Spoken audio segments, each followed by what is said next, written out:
shout out to my that can get it independent and ain't looking for no love. He trying to catch me in my feelings, but he don't know that I'm the He trying to stunt and give me drinks. I got the bottles in the section and I practice with the bass.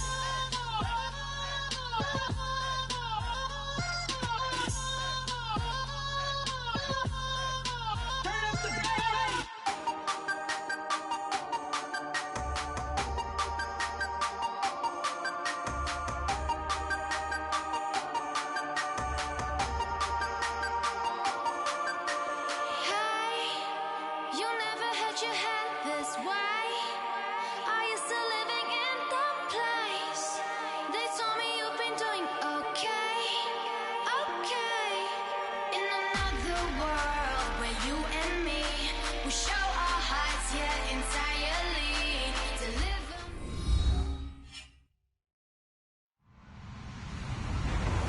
Everyone, I'm Larry Ridley, and this is the NFL on EA Sports. Today, there's going to be a pair of wide receivers looking to make big plays on the field. It's Beckham's Giants going up against Macklin's Chiefs. So let's get you out to Kansas City as we say hello to Brandon Godden and Charles Davis. Thank you very much, Larry. We are here on a beautiful afternoon for football. Today, it's a Week 14 matchup that should be a good one between the New York Giants and the Kansas City Chiefs. That'll be taken in the end zone. And no run back here. This will be a touchback, and it comes out to the 25-yard line.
They come out here in the I.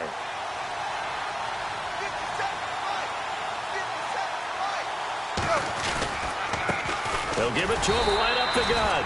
Just a yard on the first down carry, so it's 2nd and 9. The New York Giants offensively, their starters, and one guy out wide to take a look at, Sterling Shepard. A really mature man in every way coming out of Oklahoma.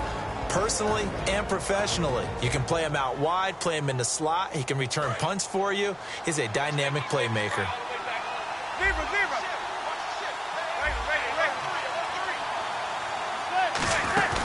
They'll run it now out of the gun. And not a whole lot doing there as he'll get it up to about the 28-yard line. Only a gain of a couple there. That leaves him needing about 7 here on 3rd down. And a glance now at the Chiefs' defense. Justin Houston is truly one of the elite pass rushers in the league. Knows how to get to the quarterback with a variety of moves.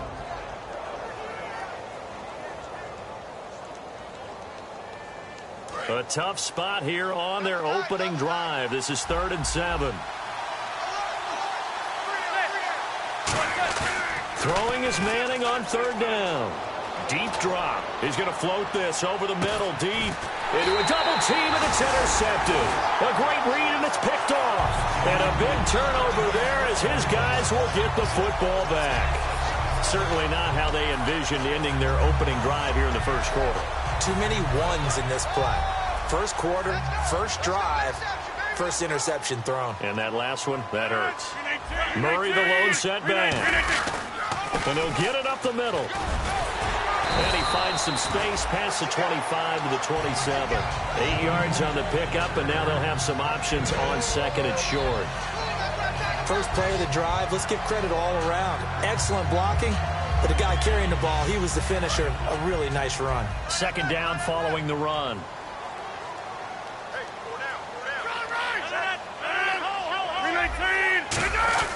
Again, it's Murray.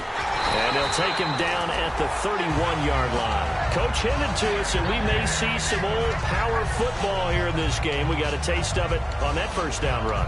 I love how he hinted it to us. And then when we were watching practice, we were watching what they call inside drill with the offensive and defensive line. And they kept putting more defenders on the other side and saying, block that. I don't care how many guys are in there. I want to run the football this week. And, boy, it has paid off for them in this game. Now Rodgers. And the catch made. This is Emmanuel Sanders. It's a 9-yard pickup on the play, and it'll be second and about a yard.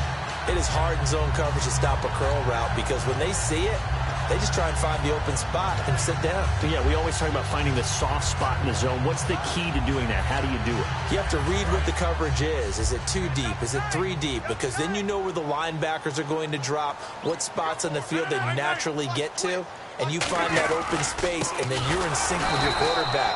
He should be reading the exact same thing, and they put the ball right on you. They'll lose a yard, and it brings up third. The defense won that play so fast that I think if the running back even had time to notice if anyone was there, it was just a blink of an eye, and there was a loss on the play. 319. They'll run here. It's Murray. Now that play is blown up, losing yardage back at the 35. He loses 4, and it brings up fourth. I have to admit to a little bit of surprise on that play call. Short yardage, and they try to go wide. They got spilled for their efforts.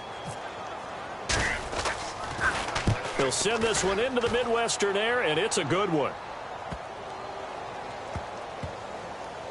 And this will be touched by a member of the kicking team inside the 20, and it's at the 17-yard line. The Giants offense now gets ready to head back onto the field. And following the interception, we'll see what they can put together on this drive. I can hear my old college coach right now. He always used to tell us before every game, the team making the fewest mistakes will win. What they're hoping is that last mistake is their only one of the game. Coaches, that's all they talk about, turnovers, right? Minimizing those and maximizing opportunities. It's a loss of a yard there, and now second down. Well, on that play, the expression, don't blink, you might miss something, certainly applied. That was fast. Defense diagnosed the play, and it was over in a heartbeat.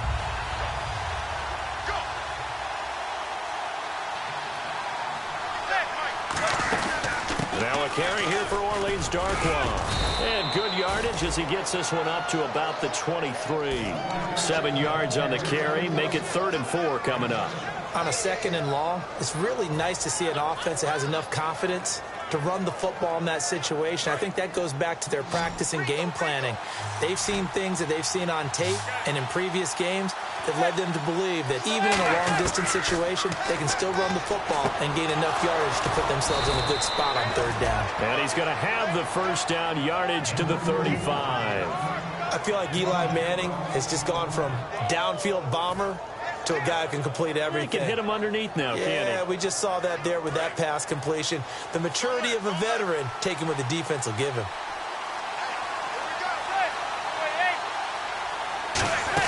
They'll run it now out of the gun. And he'll be brought down just shy of the 45. 9 yards is the pickup there, and they'll have a 2nd and 1. Some runs are blocked so well, you almost forget that someone has to carry the ball to gain the yardage. The leverage by the offensive line to create space up front, really well done. They'll run it now out of the gun. And this carry not as productive. He's swallowed up at the line of scrimmage. A couple of Chiefs there to bring him down. Well, after what we just saw, we know that with 3rd down coming up, this is not a gimme for the offense. They've got to figure out what they want to do. Do they challenge their offensive line and try and run it? Or do they go ahead and concede that this is a tough defense and put it in the air? Now a run with a fullback Johnson. And he's got a first down as he's up to the 48. Just 4 yards on the pickup, but that's good enough to extend the drive. 3rd and inches, just turn around, hand it to the big guy and let him plow forward and pick up a first down. A lot of people think that the offensive line, they may almost take the play off because they got a big guy back there pushing forward. I think it actually works in reverse. I think they block harder because they love seeing that guy get the ball because he doesn't touch it very often. And he'll give it here to his running back. And he stopped immediately there. Just a yard on the pickup there, and it'll bring up a 2nd and 9. Now that's the type of play that'll fire up a defense. Hold them to 1 yard on a first down run. It'll be interesting to see if the offense decides to press the run at all, or if they'll abandon it now after gaining only 1 on that play. And after the play on the ground, that brings up second down here.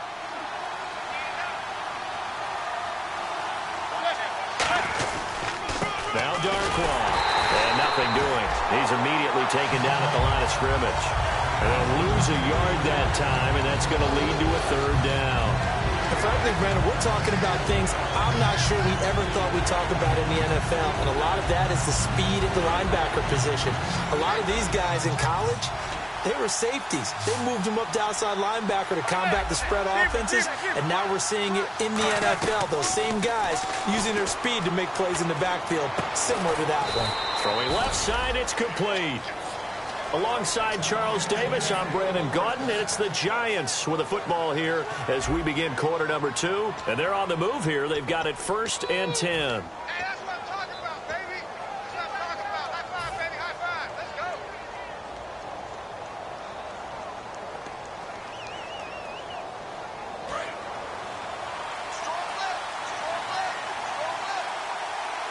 They come up in an offset eye.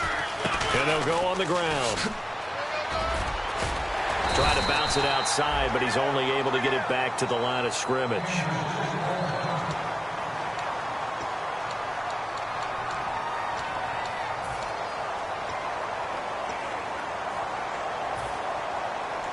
And this seemingly endless drive continues.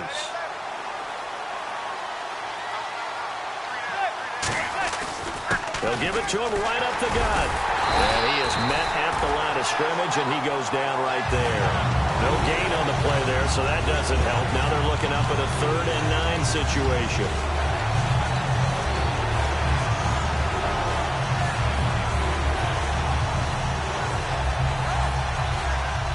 They got to get to the 23 here on 3rd.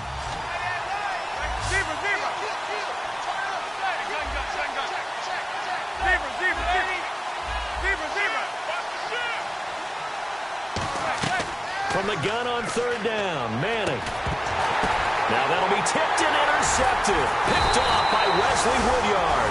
And a big turnover there as his guys will get the football back. So that's back-to-back drives where they've thrown an interception. Ordinarily, we look at the offense and say, what's going on with your scheme? Maybe we should look at the defense and just give them a whole lot of credit. They've got them frustrated right now. And now here comes Kansas City. They begin the drive with a run by Murray. Credit him with a 1-yard gain there to make it 2nd and 9. A 1-yard gain can look like a disaster, but it all depends on how the game is going. Is it a series of 1-yard gains running the ball? If that's the case, you might have to start thinking about throwing it a little bit more. But if it's just the occasional 1-yard run, hey, congratulations to the defense. They won that one. Come back and get them the next time.